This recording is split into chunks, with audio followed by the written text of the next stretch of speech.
Obrigado, músicos, por esse tempo de música em louvor e adoração. Passa para cá você. Isto. Pastor Josimar Rezende, pastor aqui em Curitiba, da Comunidade Batista de Curitiba. E nós nos conhecemos através aqui da associação, e ele já esteve falando para o nosso encontro de líderes há uns 2 anos, eu acho, mais ou menos 1 ano, 2 atrás, né? Num retiro que nós fizemos ali, na Pousada Betânia, e nós temos tido a possibilidade de desenvolver um relacionamento aí fraterno, de amizade. Sua filha, né? Filhos, né? Os dois, é o casal, não é isso? Não, 2 meninos. É. Uma hora certa. Enfim, 2 meninos. Nós nos encontramos na escola ali. Essa caneca é uma água abençoada, uma água ungida. É uma água forte. Você não vai beber essa água em lugar nenhum aqui em Curitiba. É especial. Sentiu o arrepio? Sentiu, né? É forte, né? Muito bem. Brincadeiras à parte, mas, enfim, nós temos tido a oportunidade de nos encontrar quase toda semana, por acaso, ali na escola, que nossos filhos estudam no mesmo colégio. Vamos orar por ele nesse momento e colocá-lo diante do Senhor. Pai, fala conosco aquilo que o Senhor deseja através do pastor Josimar. Já reconhecemos que tem sido bom estar aqui, pelo testemunho compartilhado, e o Senhor tem falado, o teu Espírito já tem falado ao nosso coração. Mas agora, de um modo mais específico, pedimos por essa palavra que vai ser exposta, apresentada para nós, que venha do Senhor através de Josimar para nós. Abençoa a sua vida, sua família, seu casamento, seus filhos, seu ministério, a comunidade Batista Curitiba, Deus, que ela continue crescendo, florescendo para o teu louvor e glória. E é com alegria que nós o recebemos aqui para esse momento, em nome de Jesus. Amém. Obrigado, pastor Natan, e boa noite aos irmãos. Que a graça e a paz do Senhor Jesus continue conosco, amém? Obrigado pelo convite do pastor Natan, e de vez em quando a gente se encontra ali na escola, né? E às vezes eu vejo aquele carrinho verde e fico pensando, será que é o Natan ou será que é a esposa dele, né? Então, quando é ele, eu vou lá tentar bater um papinho com ele. Então, meus 2 filhos estudam lá, e eu sempre brinco dizendo que eu tenho 2 filhos, né? Um tem 6 anos, outro tem 4, porque nós tínhamos 2% de chances de ter filhos. Os médicos diziam que nós tínhamos 2% de chance de ter filhos. Por isso que nós tivemos 2, né? Imagina se fosse 50%, pastor Natan. Ia ser uns 50 filhos por aí afora, né? É isso aí. É isso. Os meus filhos não vieram hoje, né? A esposa ficou um pouquinho com eles. E eu fiquei feliz também porque acho que fazem muitos anos, pastor Natan, que eu não venho para a igreja a pé. Viu? Como eu sou vizinho de vocês, eu vim a pé, né? Desci ali da República Argentina a pé, agora eu pensei que eu tenho que voltar subindo agora, né? Mas tudo bem, né? 10 minutinhos não faz mal para ninguém. Obrigado aos irmãos pelo convite. Parabéns à igreja também, pelos 27 anos de igreja aqui nesse lugar. E louvado seja Deus pela vida dessa igreja. Louvado seja Deus pela vida dos líderes dessa igreja, dos músicos que também nos conduziram aqui no momento de adoração. Eu sempre digo que os músicos são os nossos poetas. Eles nos ensinam a cantar aquilo que a gente crê. Você já parou para pensar nisso? Eles são também fonte de bênção na nossa vida. Fiquei pensando o que falar no aniversário de igreja, e o pastor pediu para que... Ele, na verdade, deu liberdade para falar sobre o que eu quisesse, né? Mas ele passou o tema do mês, e o tema do mês é chamados para servir. Estou certo? Então, confirmou a palavra do pastor. Imagina se não é agora, o pastor é tido como mentiroso. Quem, pastor Natan? Né? Então, tá bom. Chamados para servir. Eu queria ler com você um texto que está lá no Antigo Testamento, 2 Reis, capítulo 13, é um texto que não é comumente, pelo menos eu não ouvi assim, tantas pregações a respeito desse texto, mas é um texto que fala para a gente a respeito do desafio que Deus coloca na vida de cada um de nós, do desafio também de servir ao Senhor. 2 Reis, capítulo 13, eu quero ler com você a partir do versículo 14, ele fala um pouquinho a respeito da vida de um profeta do Senhor, que está aconselhando um rei, e esse profeta é o profeta Eliseu, está no finalzinho da sua vida. Essa é a última profecia do profeta Eliseu. Eu gosto muito de olhar a vida das pessoas, analisando de trás para frente, e pensando como que elas terminaram as suas vidas, e porque às vezes a gente começa muito bem a vida, às vezes começamos muito bem o nosso relacionamento com Deus, mas nem sempre terminamos bem. E um dia eu estava com alguns amigos do Haggai e eles me falaram que 1/3 de todos os personagens da Bíblia, de todos os nomes próprios que tem na Bíblia, 1/3 deles terminaram bem a sua caminhada com Deus. 2/3 de todos os personagens bíblicos terminaram mal. Mas o profeta Eliseu é um exemplo de alguém que terminou bem a sua caminhada com Deus, serviu ao Senhor com alegria até o finalzinho da sua vida. E aqui, então, no finalzinho da sua vida, na sua última profecia, ele, então, se encontra com Jeoás, que é o rei de Israel, que vai pedir-lhe conselhos. 2 Reis, capítulo 13, versículo 14, diz assim: quando Eliseu estava sofrendo da doença da qual morreria, Jeoás, rei de Israel, o visitou e chorou por ele, dizendo: meu pai, você era como os carros de guerra de Israel e seus cavaleiros. Eliseu lhe disse: pegue um arco e algumas flechas. E o rei fez o que ele pediu. Então Eliseu lhe disse: ponha a mão sobre o arco. E ele pôs as suas mãos sobre o arco. E em seguida ordenou: abra a janela que dá para o leste. E o rei a abriu. Depois Eliseu disse: atire. E o rei atirou uma flecha. Essa é a flecha do Senhor, anunciou Eliseu. É uma flecha de vitória sobre a Síria, pois você conquistará completamente os sírios em Afeque. E depois Eliseu disse: agora pegue as outras flechas, atire-as contra o chão. E o rei pegou as flechas e atirou-as contra o chão 3 vezes. E o homem de Deus se irou com ele e disse: você deveria ter atirado contra o chão 5 ou 6 vezes. Assim, teria ferido os sírios até que fossem completamente destruídos. Agora você será vitorioso apenas 3 vezes. Depois disso, Eliseu morreu e foi sepultado. Vamos orar, falar com Deus mais uma vez?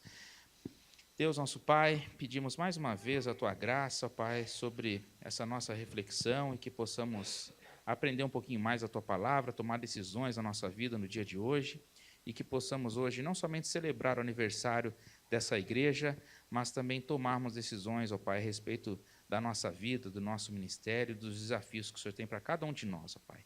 Essa é a nossa oração, em nome de Jesus. Amém.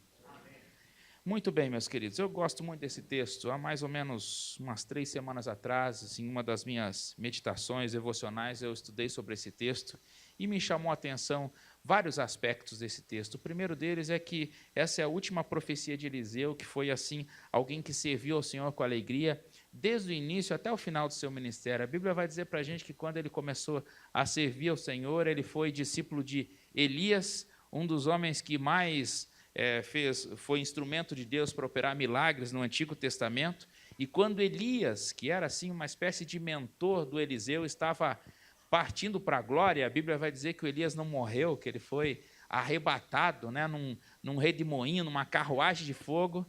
Naqueles últimos momentos, o Elias pergunta para Eliseu, que era o seu discípulo, o que ele gostaria de ter na vida.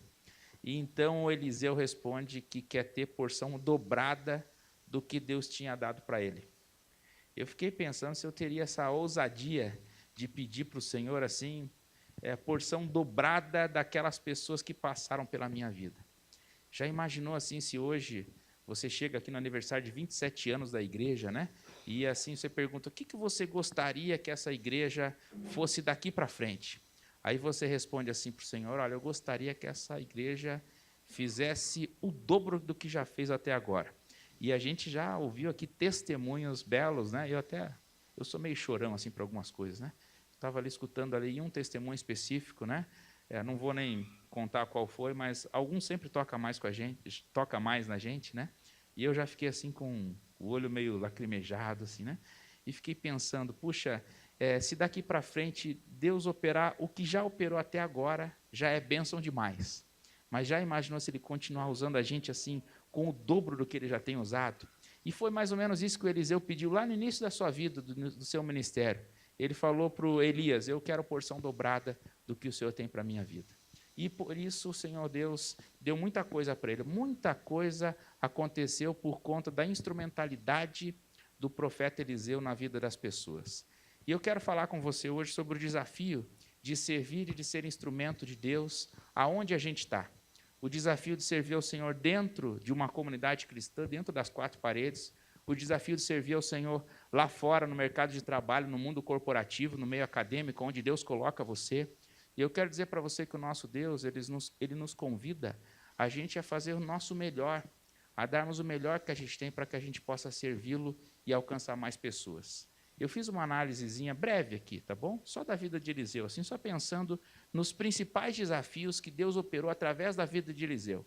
Fiz aqui uma espécie assim dos 10 principais desafios que ocorreram na vida de Eliseu. Vamos fazer assim um top 10, né? Top 10 dos desafios na vida de Eliseu. O primeiro que eu anotei aqui é que ele foi o personagem que abriu as águas do Rio Jordão com a capa que ele tinha pego do Elias.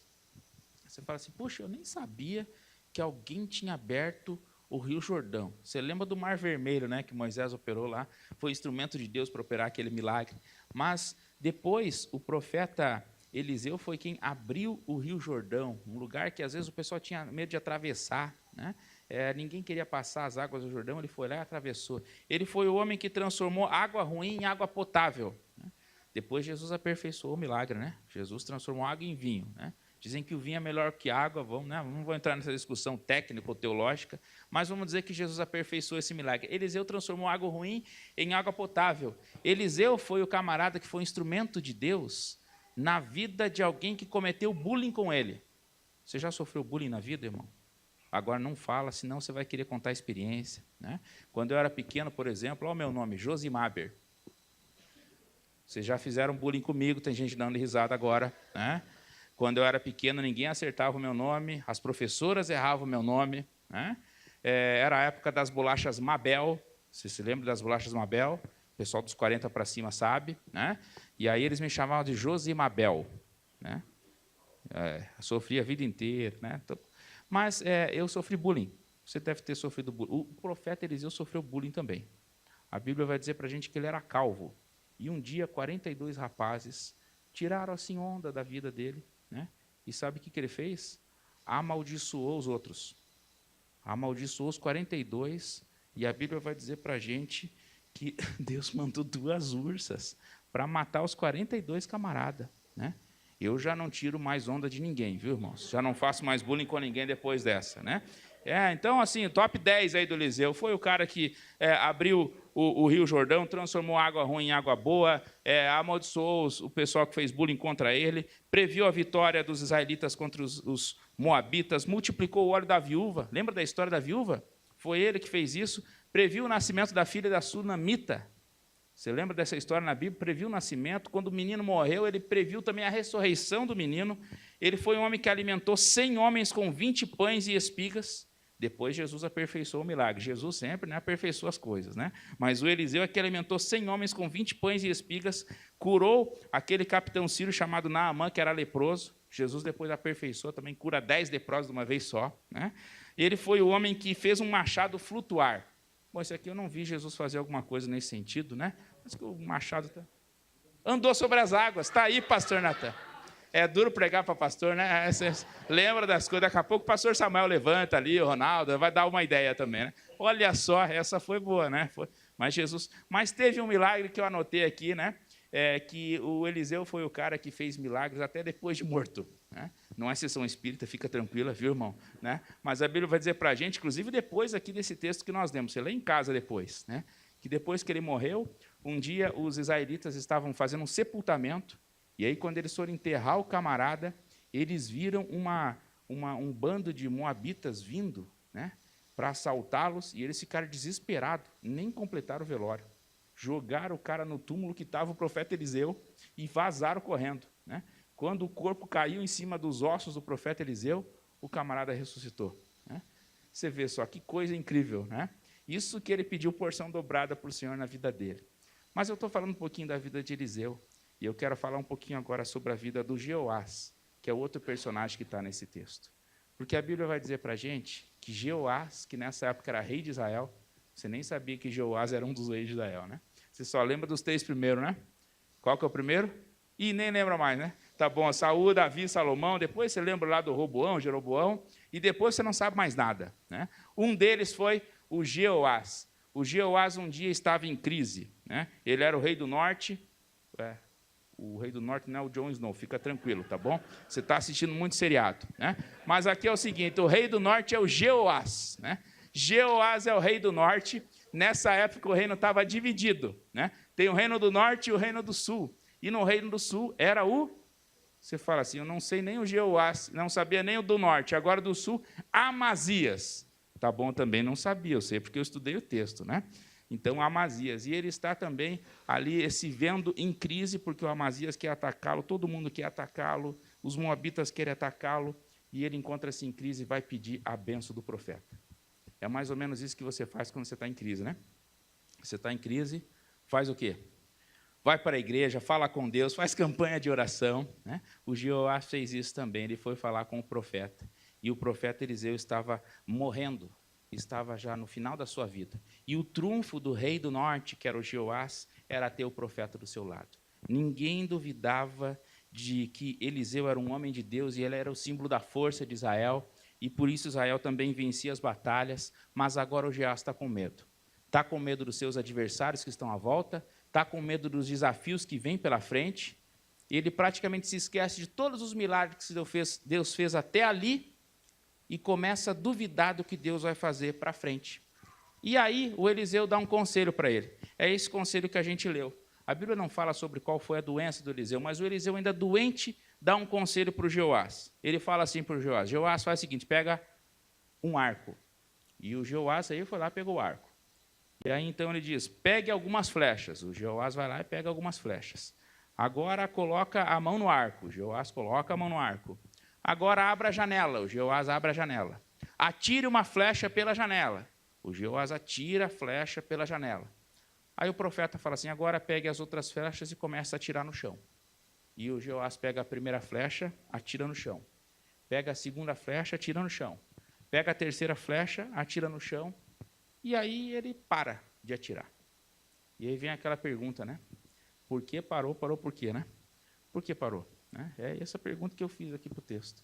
Por que parou? Parou por quê? E aí, então, o profeta, a Bíblia diz para a gente, no texto que a gente leu, que o profeta ficou assim, qual que é o termo? Ficou irado, porque o Jeoás parou de atirar flechas no chão.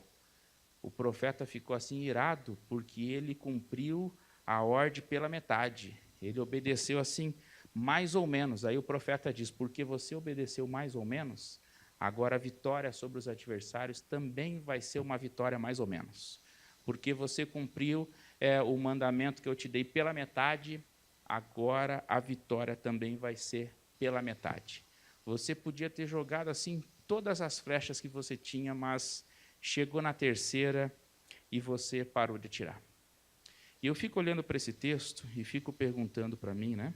Por que razão Jeoás parou de atirar as flechas? E a pergunta é, será que eu também não faria o mesmo? Será que eu pegaria um arco, encheria a minha aljava de flechas, abriria a janela, jogaria uma flecha para longe, mas quando o profeta dissesse, agora começa a tirar flechas no chão, eu, de repente, atiraria uma, atiraria duas, e na terceira eu também pararia. E eu aqui arrumei alguns argumentos que são achismos meus, né? Eu acho que o Jeoás poderia ter dado algumas respostas assim para o Eliseu, o profeta do Senhor, né? Talvez assim ele tivesse dado a resposta, olha, eu parei de atirar as flechas porque atirar flecha cansa, né? Eu fiquei cansado, não é assim? Eu cansei na terceira, estou só dando um tempo. Ou talvez ele tenha dito assim, olha, eu acho que não faz sentido atirar flecha, porque atirar flecha, primeiro atirei para longe, mas as outras, você, profeta do Senhor, mandou atirar no chão. Eu acho que não faz sentido atirar flechas no chão. Atirei uma, atirei duas, na terceira eu comecei a pensar bem, e eu acho que não faz muito sentido atirar flechas no chão. Talvez não tenha muita lógica atirar flechas no chão. Ou talvez ele pudesse assim falar para o profeta, olha, eu acho, na verdade, profeta Eliseu, que o senhor é um homem de Deus, né? Deus operou muitos milagres na sua vida, tudo que o senhor fala e profetiza acontece, mas pense bem, o senhor já está doente, o senhor já está velhinho, né? Será que o senhor não está meio enganado a respeito da ordem que o senhor está me dando? Mas essas são possíveis respostas que ele podia dar para o profeta. Eu, talvez, me conhecendo bem, né? Eu me conheço há 39 anos, né? Esse ano eu faço 40 anos. Eu, assim, me conhecendo bem, eu tenho certeza da resposta que eu ia dar para o profeta. Eu ia falar assim, profeta, o Senhor não foi muito claro na instrução que o Senhor me deu. O Senhor mandou atirar flechas, mas não disse quantas eram. Não falou se era para tirar uma, não falou se era para tirar duas, não falou se era para gastar todas que estavam na aljava, né? O Senhor deu uma instrução em aberto, poderia ter sido mais claro. Poderia ter dado assim um planejamento certinho. O que era para fazer com a primeira, o que era para fazer com a segunda. E aí eu olho para esse texto e fico pensando, quantas vezes na minha vida eu também servi ao Senhor pela metade? Quantas vezes assim na minha vida, e até no meu ministério, Deus não cumpriu todos os propósitos que Ele tinha para a minha vida, porque eu parei de atirar na terceira flecha. E eu ainda tinha flecha na aljava para atirar. E às vezes eu ficava assim perguntando para Deus, por que o Senhor não deu o planejamento total da coisa, né? Será que isso é confiar em Deus mesmo? Eu estava me lembrando aqui da história de Abraão, que a gente diz que foi o pai da fé, né? Hoje é fácil falar de Abraão e dizer que ele foi o pai da fé. Mas quando Deus fala para ele, ó, saia da tua terra, da terra da tua parentela, vá para a terra que eu vou mostrar para você, foi só isso que Deus disse para ele, né? Eu talvez ia perguntar assim para Deus, se eu estivesse no lugar de Abraão. Ok, Deus, para onde eu vou exatamente? Qual que é a terra exatamente que o Senhor vai me mostrar? O Senhor vai me dar todos os recursos necessários para entrar na terra? Qual vai ser a primeira parada? Quanto tempo será? Para que cidade é exatamente? Assim, sabe, Deus, não é que eu estou duvidando do Senhor, é que o pessoal aí está perguntando. Né? O pessoal aí está perguntando. A Sara lá em casa, né, a esposa, a Sara lá em casa quer saber. Né? Imagina você lá na sua empresa, você fala assim, ó, o povo quer saber do plano. Não é que eu estou duvidando. Né? Imagina o Jeoás aqui, né? Ele atirando a terceira flecha, fala assim, o que o povo está pensando? O rei atirando flecha no chão, né? O rei atirando flecha no chão. Mas, às vezes, é isso que acontece na nossa vida. Deus fala assim uma coisa para a gente, né? E Deus dá a missão macro, mas a gente quer saber exatamente todos os detalhes. E eu fiz aqui algumas anotações no dia que eu estava fazendo esse devocional, né? E uma das anotações que eu fiz para a minha vida, né? Isso é para a minha vida, talvez funcione para você também, é que muitas vitórias a gente perde antes mesmo da batalha começar. Porque, às vezes, a gente começa a servir ao Senhor e para na metade. Às vezes, algumas vitórias são perdidas, algumas batalhas a gente nem luta, a gente nem tenta, porque a gente duvida do tamanho do desafio que Deus tem para as nossas vidas. Eu agora cheguei aqui, né? Cheguei assim em cima da hora, cheguei aqui faltando 1 minutinho para 7, né? Entrei no auditório, aí não vi o pastor, mas alguns irmãos ali me receberam, né? E o pastor me chamou na sala, né? E contou ali, acho que em 2, 3 minutinhos, a história da igreja. Né? Imagina você resumir 27 anos, mais os anos que tem para trás, né? Que já me contou ali a história. Resumir em 2, 3 minutos não é fácil, né? Mas pense em todo esse tempo, quantas vezes e quantas pessoas foram usadas por Deus, né, na vida de outros. Agora, pense nos desafios que tem daqui para frente ainda, né? Porque a gente não pode só ficar vivendo do passado, né? A gente tem que agradecer a Deus pelo nosso passado, aprender com as vitórias do passado, para que a gente possa conseguir olhar para o futuro e conseguir fazer a diferença que Deus fez no passado, no presente e no futuro. Aliás, eu fiquei alegre aqui porque o pessoal veio orar pelas crianças, né? E assim, tem bastante criança na igreja, né? As crianças não são só o presente, não são só o futuro que a gente já são o presente também, né? E eu fico pensando quantas coisas Deus pode fazer através da vida dessas crianças que estão aqui, né? Dos jovens que estão chegando na igreja. Mas sabe o que acontece às vezes na nossa vida? Às vezes a gente duvida do tamanho do desafio que Deus tem para a gente. Às vezes a gente duvida do tamanho do milagre. Eu penso aqui que o Jeoás, ele rei de Israel, duvidou do tamanho do milagre. Duvidou do tamanho do milagre. Porque o profeta falou para ele, pegue as flechas e comece a atirar, e você vai conquistar completamente os seus adversários. O profeta diz assim, você conquistará completamente os sírios na cidade de Afeque. Eu fui estudar essa cidade. Essa cidade existe até hoje. Hoje é uma cidade moderna que se chama Afeque. É uma cidade que fica ali próximo ao Mar da Galileia, né, entre Damasco e Jerusalém. E naquela época, falar para alguém que vai conquistar Afeque era assim uma coisa muito ousada. Porque a fé era a fortaleza dos cananeus. Os cananeus era aquele povo gigante, né? Que a Bíblia fala, o pessoal tinha medo de invadir o povo da terra que manava leite e mel. Quando Josué e Caleb entraram na terra, eles dominaram aquela região, mas algumas cidades eles não conseguiram entrar. A fé era uma delas. E aí Deus está falando para o profeta aqui, você vai conquistar Afec. Era um território não conquistado. Eu, no lugar de Jeoás, não vamos aqui, né, bater no Jeoás, né, mas vamos tentar se identificar com ele. Eu ia dizer assim, o Josué não conseguiu, os reis de Israel, Davi não conseguiu, Davi conquistou Jerusalém, a cidade dos jebuseus, mas Afec não quis saber. Saul, Davi, Salomão, agora sobrou para mim. O senhor está falando, o senhor está morrendo, o senhor está indo embora, né, e vai ficar tudo na minha mão agora, né? Vai ficar tudo na minha mão agora. E tem mais, muitas coisas ruins aconteceram em Afec. Afec era uma cidade que simbolizava a morte. Foi lá que os filhos de Eli foram assassinados, foi o lugar onde Saul foi morto. Saul se jogou sobre a sua flecha, e depois a sua espada, e depois um camarada que trabalhava com ele terminou de cortar a cabeça dele antes que os inimigos chegassem, e os filhos também foram mortos, todos naquela região. Era um lugar de muita batalha, era um lugar de muita morte, e, para falar bem a verdade, o povo de Deus nunca foi muito bem sucedido naquela região. Mas agora o profeta fala, atire flechas, porque eu vou dar para você toda essa região por completo. Primeiro aprendizado que eu tenho para a minha vida, e vou tentar fazer aqui 3 pontinhos, né? Dizem que pastor Batista tem que pregar em 3 pontos, né? Então, tá, primeiro desafio, né? A gente não pode duvidar dos desafios que Deus tem para a nossa vida. Aí a gente não pode duvidar dos desafios que Deus tem para a nossa vida, e a gente também não pode dar o nosso máximo para que aqueles desafios possam acontecer na nossa vida. Às vezes a gente está no meio de um desafio, a gente desiste, e a gente procrastina, ou a gente andou até ali, mas dali para frente a gente cansa de atirar flechas, e a gente para pela metade. Às vezes, na metade, a gente já acha que o desafio já está completo. E eu quero dizer para você que o nosso Deus é o Deus que nos convida a não parar de atirar enquanto as nossas flechas ainda existirem aqui na nossa aljava. Porque vamos falar a verdade, né? A flecha é muito bonita aqui na aljava, né? O pessoal coloca, né, do lado, às vezes nas costas. E é muito legal as flechas ali, é um negócio bonito de ver, quem gosta aí de filme de época. Mas as flechas não foram feitas para ficarem ali guardadas, elas foram feitas para serem atiradas. Eu aprendo na minha vida que quando Deus fala uma coisa para mim, eu não posso parar de atirar enquanto houver flechas na minha aljava. Enquanto houver flechas na minha aljava, eu não posso parar de servir ao Senhor. Enquanto houver flechas na minha aljava, eu não posso desistir, porque eu tenho um compromisso de fazer o meu melhor para o Senhor. Eu acho que o Jeoás esqueceu disso. Quantas vezes na nossa vida a gente para pela metade? Esses dias eu estava estudando a vida de um rapaz, né?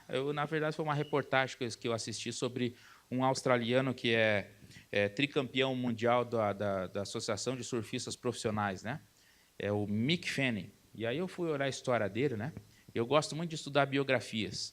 E aí, via de regra, eu estava lendo uma revista, vi a história desse camarada, o Mick Fanning, e descobri que ele era tricampeão de surf. Eu não sou nem surfista, mal sei nadar, né? Mas me chamou a atenção a história dele, porque ele é tricampeão mundial de surf, e aí, em junho de 2015, ele estava num torneio na África do Sul, e enquanto ele estava lá pelas ondas, veio um tubarão, roeu a corda. Roeu a corda da prancha dele, né? E ele ficou lutando com o tubarão e tal, mas conseguiu chegar na margem e se salvou. Aí ele ficou assim meio apavorado com o que tinha acontecido. Não só ele, todo mundo, né? Imagina você na situação, né? E aí, assim, ele falou assim, puxa, hoje eu fui salvo pelo gongo aqui, né? Eu podia ter morrido. E aí ele pensou em parar de surfar. E vamos falar a verdade, se eu e você estivéssemos no lugar dele, talvez a gente fizesse o mesmo. Eu, no lugar dele, teria dito assim, quer saber de uma coisa? Nunca mais vou entrar na água, né? Afinal de contas, eu já conquistei tanta coisa, sou tricampeão mundial, né? Eu não tenho que provar mais nada para ninguém. Mas sabe quando uma coisa está no coração do cara e ele sabe que aquela é a missão dele? Ele pensou assim, não, eu não posso desistir agora, né? 6 dias depois, ele voltou para a competição e entrou na água de novo, venceu o medo, para continuar fazendo aquilo que Deus tinha como propósito para a vida dele. E algumas pessoas dizem que um raio não cai 2 vezes no mesmo lugar, né? Bom, isso eu não sei se é verdade. Eu sei que um tubarão pode atacar uma pessoa 6 dias depois de ter atacado pela primeira, né? Porque no dia que ele voltou, 6 dias depois, adivinha o que acontece? Um outro tubarão. Sei lá, deve ser um tubarão, né? Não sei, deve ser o mesmo, né? Adivinha que um outro tubarão atacou ele, né? E ele escapa da água de novo, né? Escapa da água de novo. Eu ia dizer assim, sinal de Deus, né? Sinal de Deus, está dando tudo errado, eu sou pé frio danado, né? Sou assim, tipo o apóstolo Paulo, né? Tudo que pode dar errado acontece comigo, né? Eu vou desistir desse negócio, né? E alguém falou para ele, desista agora. 2 vezes na mesma semana não é possível. E aí ele deu uma resposta que eu anotei aqui para não errar a frase que ele disse, né? Ele disse assim, o surf me fez passar pelos momentos mais difíceis da minha vida. Virar as costas para o surf agora não seria correto. Eu tentei pegar essa frase e tentar adaptar na minha vida. Porque muitas vezes, né, eu vejo o que Deus faz na minha vida, mas eu penso em abandonar o chamado do Senhor, coisas que Deus pediu para fazer. E aí eu tentei adaptar essa frase para a minha vida, né, dizendo assim, se eu estivesse no lugar dele, eu precisaria dizer o seguinte, Deus me fez passar pelos momentos mais difíceis da minha vida. Virar as costas para Deus agora não seria certo. E eu fiquei pensando que talvez essa seria uma resposta assim que o Jeoás deveria ter dado naquele dia, né, para o profeta. Olha, eu não posso desistir na terceira flecha, porque eu tenho um compromisso de ir até o final. Enquanto eu tiver flechas na minha aljava, eu preciso continuar atirando. Porque enquanto eu tenho recursos, eu preciso usar os recursos que Deus me dá. Eu não sei aqui se algum irmão é da área médica, né? Mas eu gosto muito de um compromisso que os médicos fazem, né? Eu acho que logo que se forma, não sei exatamente o momento, não sei se é na formatura, né? Mas eles fazem aquele compromisso, né? Que implica naquela frase que diz assim, enquanto a vida, a esperança. Enquanto a vida, a esperança. Eu penso que às vezes a gente desiste das coisas assim porque a gente perde a esperança. Às vezes a gente se esquece, né? Olha que o Jeoás, ele perde a esperança no futuro. Ele praticamente esquece de tudo que Deus fez na vida de Eliseu, né? Dos 10 milagres que eu falei aqui do Eliseu, ele esquece disso tudo e começa a duvidar do que acontece, do que vai acontecer lá na frente. Enquanto a vida é esperança, enquanto você tem flechas para atirar, continua atirando, enquanto você puder servir, enquanto você tiver forças para servir, sirva ao Senhor da melhor maneira possível. E um segundo aspecto que eu tenho aqui para trazer para os irmãos, né, é que eu preciso servir ao Senhor com todas as minhas forças. Então, irmão, puxe o seu arco o máximo que você puder. Enquanto você tiver forças, puxe o arco e atira flechas. Não deixe para depois. Não desista no meio do caminho, achando que a coisa não está acontecendo, que não faz sentido atirar flecha, porque se tira a flecha no chão, você não vê o resultado. Às vezes o resultado não é para agora, às vezes é para daqui a pouco. Tem uma experiência que eu gosto muito de contar, que é de um juiz federal que se chama William Douglas. William Douglas, né, para quem é concurseiro, aí talvez você conheça ele, né? Talvez já tenha lido até os livros dele. Ele é um irmão batista, mora lá no Espírito Santo, né? Nosso irmão em Cristo. E eu me lembro uma ocasião que eu estava numa palestra com ele, e ele contou que as pessoas no Brasil assim meio que idolatram ele, principalmente os concurseiros, né? Porque ele foi o cara que conseguiu passar em 6 concursos de nível nacional, um atrás do outro, né? Ele passou para juiz federal, passou para delegado da Polícia Federal, passou para professor da UFRJ, um monte de... Passou em 6 concursos, um atrás do outro. O pessoal foi fazer entrevista com ele, pensou, quer saber, eu vou escrever um livro. Como passar em concursos. Acho que é mais ou menos isso. É um livro gigante, assim, parece uma Bíblia, né? É um dos livros mais vendidos no Brasil, ele ganhou muito dinheiro com esse livro. E ele diz assim, sabe o que o pessoal quer saber? O pessoal quer saber como obter sucesso na vida, né? Por isso que eles vêm me entrevistar, eles compram o meu livro. Mas eles não sabem o que eu passei para chegar aqui. E ele conta a experiência dele, né? E um dia eu estava numa palestra com ele, ele começou a falar assim, olha, teve um ano que eu estudei muito para um concurso e eu não passei no concurso. E eu pensei em desistir, mas eu pensei, não, eu vou ir para um segundo ano, né? Vou estudar mais um ano. E ele estudou todo o segundo ano, quando chegou no segundo ano, não passou de novo, né? Mas ele continuou estudando, foi para o terceiro concurso, não passou no terceiro. Foi para o quarto, não passou no quarto, mas quando foi para o quinto, aí vem aquele negócio, né, irmãos? Às vezes você não passa no primeiro, no segundo, no quarto, mas no quinto ele não passou também, né? Falei assim, mas o que é isso? Falei, vou para o sexto, né? 1, 2, 3, 4, 5, no sexto, não passou também. Falou assim, mas o 7 deve ser o número da perfeição, alguma coisa assim, né? Vamos fazer uma numerologia gospel, alguma coisa. Mas ele continuou insistindo. No 7º ano, ele passou no primeiro concurso. E, a partir dele, passou em 6 concursos seguidos, né? Aí todo mundo quis fazer entrevista com ele. Agora ele virou o cara aqui para passar em concurso, né? E ele diz assim, que ninguém sabe, né, o que a gente fez para chegar até lá.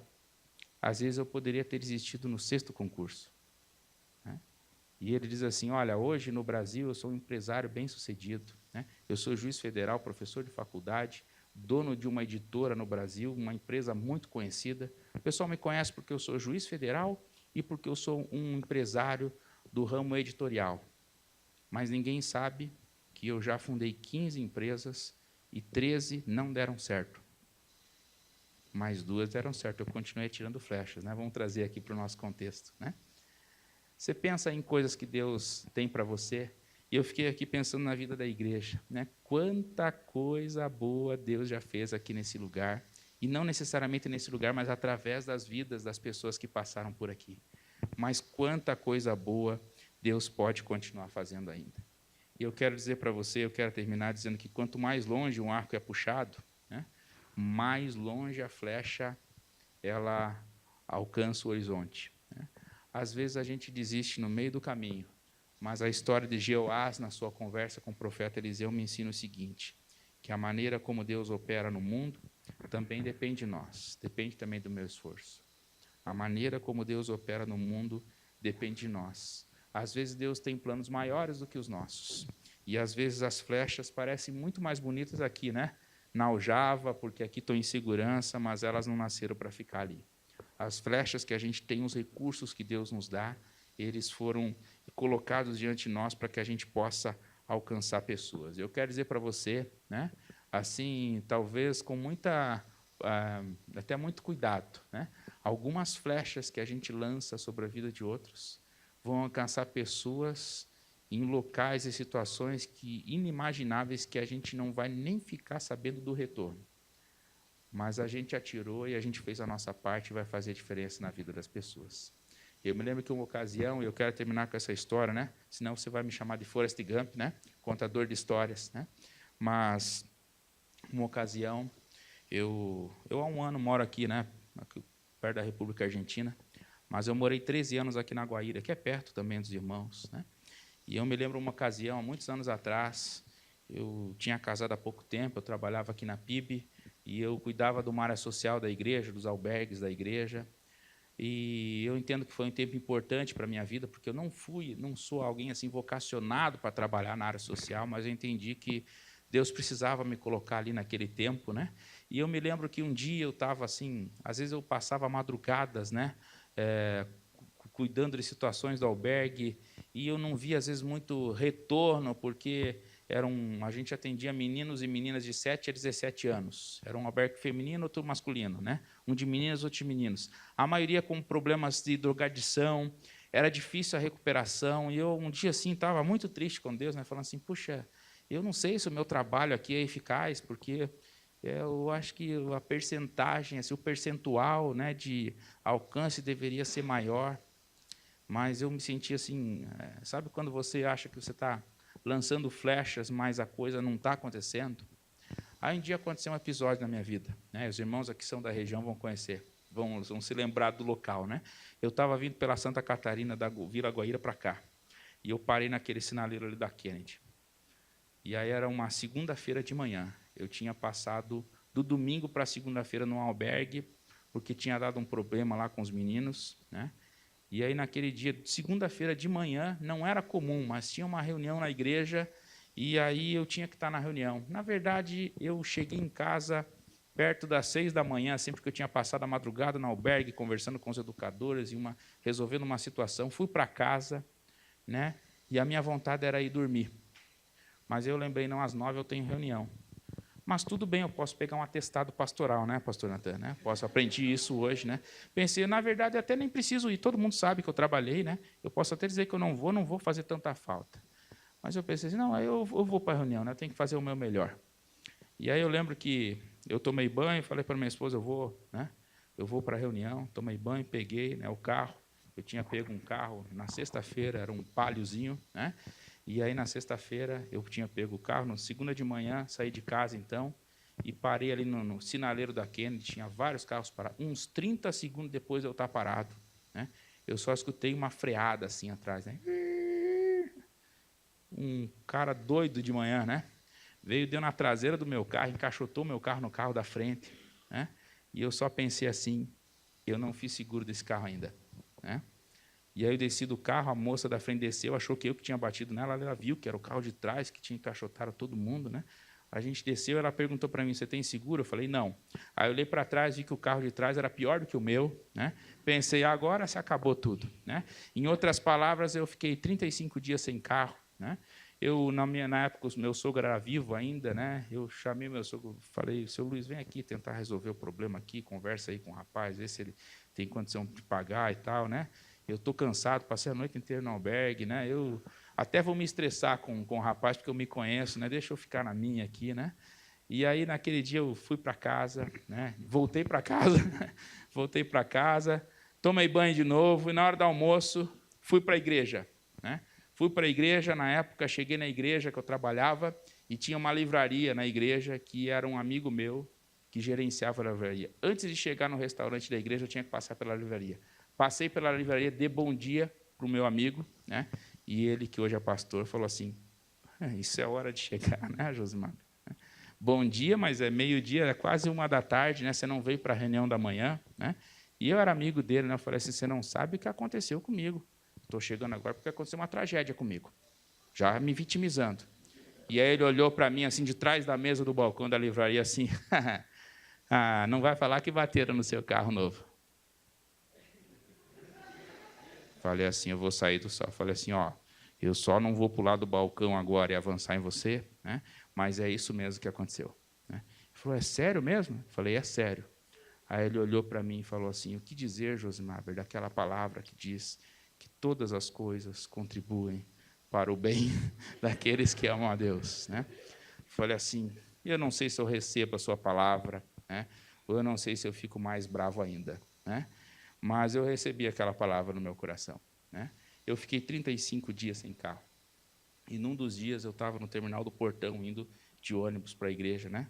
Peguei aqui o ônibus até o portão, e eu estava ali no terminal do Portão, coisa que eu não fazia, né? Não estava mais acostumado a andar de ônibus. E um dia eu estava assim no terminal do Portão, esperando o biarticulado chegar, e eu estava encostado, né? O pessoal fica encostadinho ali, né? E aí chegou um rapaz assim na minha frente, com uma mochilinha nas costas, parou na minha frente e olhou para mim e falou assim, tudo bem, tio? Eu falei assim, o cara me chamava de tio já, né? Mas falei, tudo bem. O senhor não lembra de mim, né, tio? Eu falei, não lembro, não. Aí ele falou assim, o senhor me atendeu um dia, né? No albergue da igreja, que fica lá, o albergue ficava lá no Boqueirão, né? Um dia que eu tinha saído de casa, tinha me envolvido com drogas, eu passei a noite no albergue, e aí o senhor disse para mim, naquela madrugada, o senhor ficou lá um tempão falando comigo, e o senhor disse para mim que eu devia voltar para casa, voltar para minha família, largar as drogas e voltar a estudar e trabalhar. E já que eu vi o senhor parado aqui no terminal agora, né? Eu só queria agradecer ao senhor por isso, né? Era bem nesses dias que eu estava assim perguntando para Deus, né? Será que vale a pena as flechas que eu estou atirando? Né? Será que é útil o que eu estou fazendo? Né? E aí, naquele dia, Deus mandou aquele menino se despediu, foi embora. Antes dele ir embora, eu perguntei para onde que ele estava indo, né? E ele falou, estou indo para uma oficina mecânica, né? Que eu estou trabalhando agora, estou aprendendo a ser mecânico. Né? Foi isso, eu nunca mais vi o menino na vida, eu não lembro o nome dele, né? Mas ele me reconheceu naquele dia. Fazem muitos anos isso, né? Mas aquilo foi um marco na minha vida, porque eu aprendi que, ainda que eu ache que o que eu faça não faz sentido, né? Deus deseja que eu faça aquilo da melhor maneira possível. Eu queria desafiar você a servir ao Senhor da melhor maneira que você pode. E eu não sei qual é o seu momento assim com o Senhor, mas eu quero dizer para você que o nosso Deus é o Deus que nos convida para fazermos ainda mais. Queria convidar você a ficar de pé e você orar comigo. E eu sei que hoje é um dia de comemoração e de alegria. Louvado seja o Senhor pelos 27 anos da Igreja Batista Avenida dos Estados. Louvado seja o Senhor pelas pessoas que plantaram essa igreja. Louvado seja o Senhor pelas pessoas que ainda passarão aqui. E louvado seja o Senhor porque Ele pode usar a sua vida e aquilo que você tem de recursos, dons e talentos para alcançar a vida de outras pessoas que vão passar por aqui e vão se encontrar com você pelo mundão afora. Vamos orar? Deus, nosso Pai, eu quero agradecer ao Senhor, porque porque essa aqui é uma igreja relevante, ó Deus. Quero agradecer ao Senhor também, porque hoje, antes mesmo de ler o texto aqui, já fui abençoado pelo Senhor, pelos louvores, pelas palavras e pelos testemunhos aqui anunciados, ó Pai. Quero agradecer ao Senhor também por todo esse povo que está aqui para celebrar e louvar o Senhor. E queremos pedir ao Senhor que continue usando a vida de cada um, ó Pai, para anunciar o Teu nome. E queremos, ó Pai, nos sair daqui nos sentindo assim desafiados, ó Deus, a servirmos ao Senhor da melhor maneira que o Senhor deseja, ó Deus. Que possamos continuar fazendo aquilo que o Senhor tem colocado no nosso coração. Que o Senhor possa continuar abençoando a vida de todos os líderes, pastores dessa igreja, ó Pai, e de todos aqueles que têm servido ao Senhor nos mais diferentes ministérios. E que daqui, nos próximos anos, a gente possa continuar celebrando ao Senhor, agradecendo ao Senhor, vendo os frutos, ó Pai, das flechas que cada irmão atira, Pai, por aí afora, fazendo o seu melhor para o reino de Deus. Essa é a nossa oração, em nome de Jesus. Amém.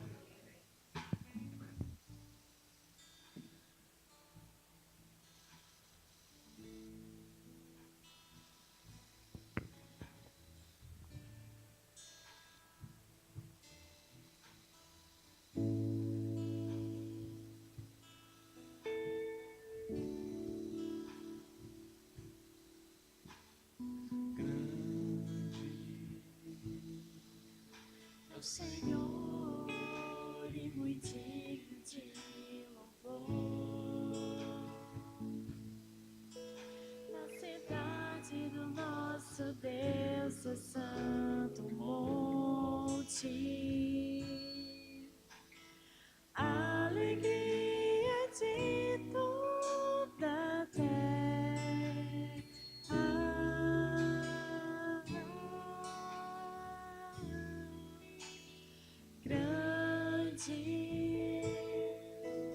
É o Senhor em quem nós temos a vitória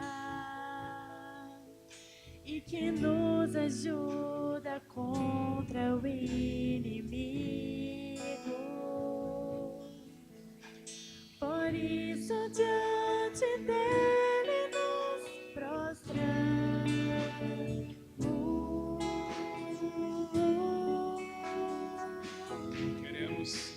Queremos o teu nome engrandecer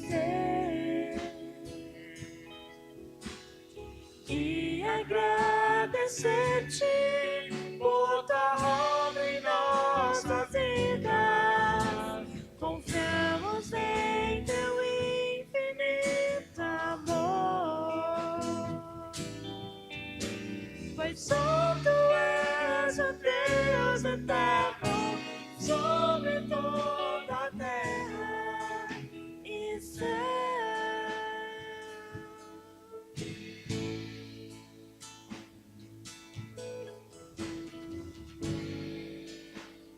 Grande.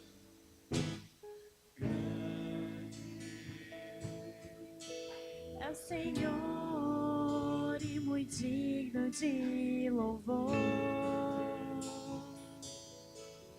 na cidade do nosso Deus, seu santo monte, alegria de toda a terra.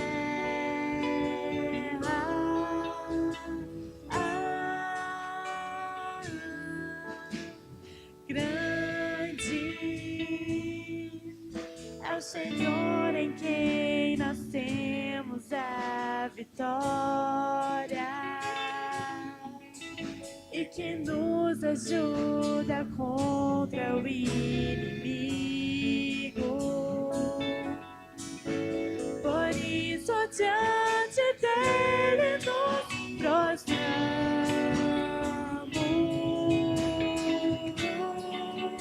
Queremos o teu nome, Senhor. Queremos o teu nome engrandecer e agradecer-te por tua obra em nossas vidas. Confiamos em teu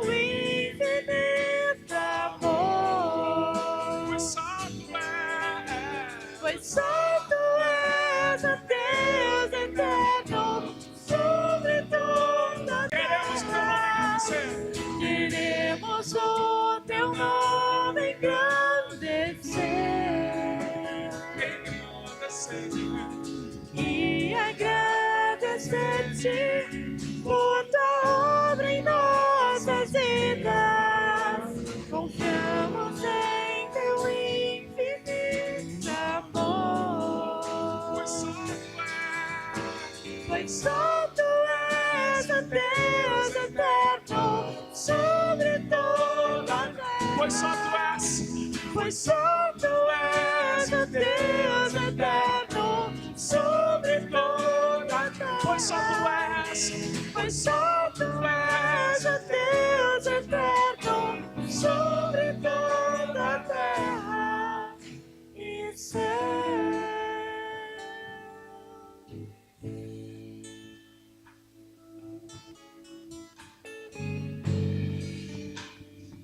O que Deus falou ao teu coração?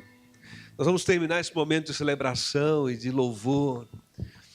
E a palavra compartilhada, ela como uma semente, lembrando aqui da parábola de Jesus, do semeador, ela cai em nosso coração nessa noite. Que tipo de coração a gente traz? A parábola fala que tem aquele terreno que é como tem a beira do caminho, a semente cai e logo Satanás retira a palavra. Tem aquela terra que é como uma terra rochosa e a semente germina, mas não consegue criar profundidade, porque é uma terra com uma rocha que não deixa criar raiz. E logo quando vem o sol, que representa desafios, provações, a semente, né, o broto de semente seca.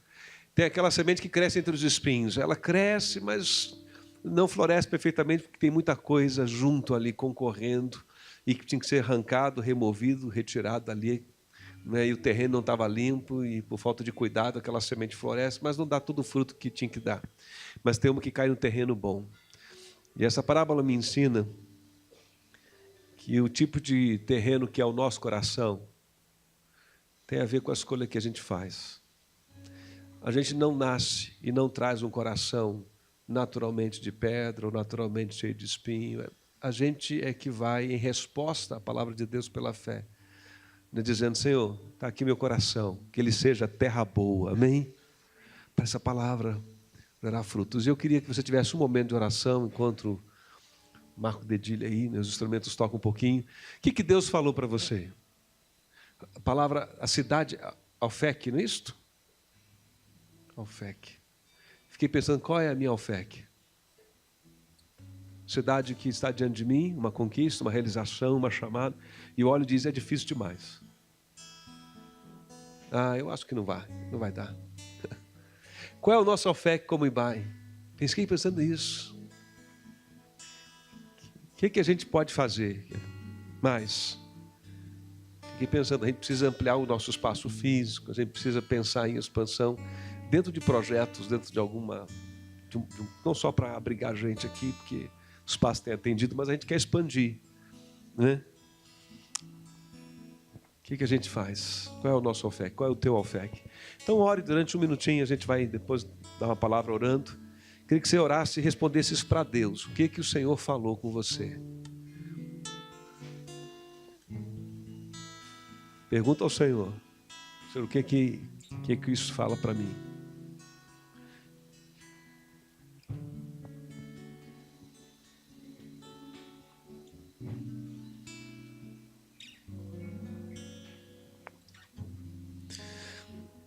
Amém. Quero orar com você mais uma vez. Vamos consagrar esse momento diante do Senhor. Senhor, cada um de nós agora, nesse primeiro momento, tão curtinho, mas tão significativo, nós queremos dar uma resposta à Tua palavra, aquilo que Teu Espírito trouxe por meio dessa palavra para cada um de nós. E isso é coisa que só o Teu Espírito pode fazer. Pegar uma palavra dada numa comunidade e torná-la personalizada em nosso coração e nossa alma. Senhor, cada um de nós aqui nessa noite certamente tem o seu momento de joelhos, o seu momento de cansaço, em que a fé vacila, em que de algum modo, mesmo vindo com uma memória de muitas coisas boas, a gente perde a perspectiva daquilo que ainda está por vir, do que pode ser feito. Às vezes porque nós pensamos da gente mesmo menos do que nos convém pensar. A gente pensa menos da gente do que o Senhor pensa. Às vezes porque nós olhamos para os nossos recursos às mãos e, oh Deus, de um modo racional e muito humano, a gente faz as contas e diz, não dá. Porque as contas não batem, as contas não fecham. E a gente diz, como os discípulos para o Senhor na multiplicação dos pães, o que é isso para uma multidão? Como é que se alimenta uma multidão com 5 pães, com 2 peixes? E a gente limita a intervenção extraordinária do Senhor na nossa experiência naquele momento. Talvez porque a gente tenha do Senhor também, em alguns momentos, uma visão menor, reduzida. Seja como for, ó Deus, nós rogamos nessa noite aqui juntos, em nome de Jesus, como comunidade reunida do Senhor. No nome de Jesus, nós rogamos que o Teu Espírito que efetua em nós o querer e o realizar, possa nos impulsionar a irmos adiante na nossa caminhada com o Senhor, na nossa vida. Traz renovação de ânimo, de amor, de vontade de lutar pelas nossas famílias, pelo bem da nossa casa, pela reunião da família. Faz-nos querer lutar pela expansão da nossa vida financeira, pela boa ordem da nossa vida financeira e pela nossa prosperidade de tal forma que ela glorifique o Teu nome, Senhor. Faz-nos ter uma visão ousada do nosso desempenho profissional, acadêmico, mas não, Senhor, não motivados para provar alguma coisa para quem quer que seja, mas para a glória do Senhor. Para que o nosso sucesso nessas outras dimensões da nossa vida possam também servir para a glória do nome do Senhor. Faz-nos sonhar grande como igreja, Deus. Faz-nos sonhar grandes como igreja. Não grandes do ponto de vista das comparações, ó Deus, com outras comunidades, com outras igrejas, mas grandes do ponto de vista do que o Senhor tem reservado para nós como comunidade, daquilo que o Senhor pode fazer através do nosso esforço junto, em resposta e cooperação com o Senhor e aquilo que o Senhor faz. Que nós queremos, então, Senhor, nessa noite, e eu peço em nome de Jesus, por cada um que está aqui, e eu peço a bênção do Senhor pelo aquilo que o Senhor falou a cada coração, que nós queremos a vitória plena e completa e a plenitude daquilo que o Senhor tem para nós enquanto estamos nessa caminhada terrena, Senhor. Então renova a nossa fé, renova o nosso compromisso com a vida santa no Senhor, renova a nossa coragem, ó Deus, e que a nossa ousadia seja inteligentemente usada pelo Teu Espírito para realizar coisas que glorifiquem o Teu nome. Mais uma vez rogamos, abençoe pastor Josimar, sua família, o seu ministério, a Comunidade Batista de Curitiba. Te agradecemos pela presença dele aqui. Te louvamos, ó Deus, por todos os líderes, por todos aqueles que ainda estão aqui, por aqueles que passaram por aqui.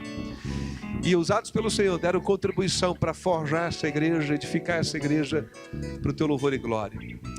E rogamos pelo que o Senhor vai fazer, por muito que ainda temos para fazer.